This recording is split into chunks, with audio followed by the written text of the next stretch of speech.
ஓசூர் மற்றும் சூளகிரி பகுதிகளில் கொட்டி தீர்த்த கனமழையால் அட்டக்குருக்கி கிராமத்தில் உள்ள குட்டை நிரம்பி தேசிய நெடுஞ்சாலையில் பெருக்கெடுத்து ஓடும் தண்ணீரால் போக்குவரத்து பாதித்துள்ளது. இதுகுறித்த கூடுதல் தகவலை செய்தியாளர் ஜெயசுராஜ் வழங்கிட கேட்கலாம். ஜெயசுராஜ், வணக்கம். இது தொடர்பாக வாகன ஓட்டிகள் என்ன தெரிவிக்கிறார்கள்? மேலும் போக்குவரத்தை சீர் செய்ய ஏதேனும் நடவடிக்கை மேற்கொள்ளப்பட்டதா? முழு தகவலை சொல்லுங்க. அதாவது கிருஷ்ணகிரி மாவட்டம் முழுவதுமே நேற்று இரவு கனமழை வெளுத்து வாங்கியது.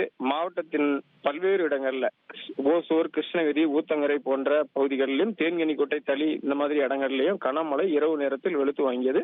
சராசரியாக 666 மில்லிமீட்டர் என்பது பதிவாகியுள்ளது. அதே போல ஒசூர்ல மட்டும் 12 சென்டிமீட்டர் 120 மில்லிமீட்டர் அளவில் மழை பெய்துள்ளது. இந்த மழை காரணமாக நகரினுடைய பல்வேறு இடங்கள்லயும், தாழ்வான இடங்கள்லயும் மழை நீர் தேங்கி காணப்படுகிறது. அதே போலதான் சூளகிரி பகுதிகளில் பெய்த மழை காரணமாக அந்த பகுதிகளிலையும் பல்வேறு இடங்கள்ல மழை நீர் தேங்கி தாழ்வான இடங்கள்ல நிற்கிறது.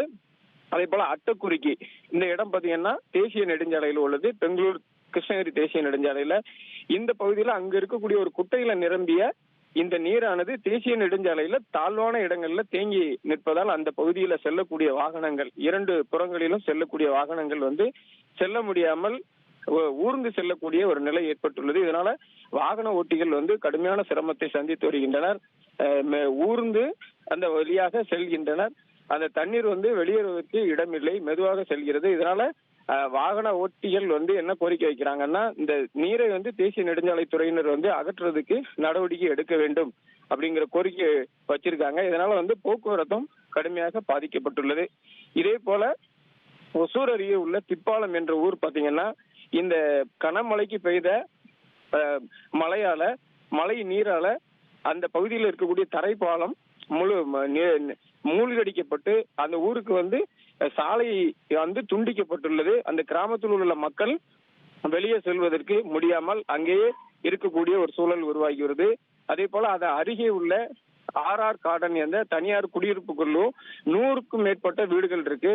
அதுல அந்த பகுதியில் இருக்கக்கூடிய ஒரு ஏரி நிரம்பி தண்ணீர் பெருக்கெடுத்து ஓடி அந்த பகுதியில் இருக்கக்கூடிய 50க்கும் மேற்பட்ட வீடுகள்ல புகுந்திருக்கு. இதனால அந்த குடியிருப்பு வாசிகள் கடும் சிரமத்தை சந்தித்துள்ளனர். அந்த வீடுகளை விட்டு வெளியே வர முடியாத ஒரு நிலை ஏற்பட்டுள்ளது. ஓசூர் வட்டாட்சியர் அந்த பகுதிக்கு சென்று அவர் மக்களை பாதுகாப்பாக இருக்கும்படி அறிவுறுத்தி வந்துள்ளார். அதே போல மாவட்ட நிர்வாகமும் உரிய நடவடிக்கைகளை மேற்கொள்ளும் என்றும் கூறப்பட்டுள்ளது.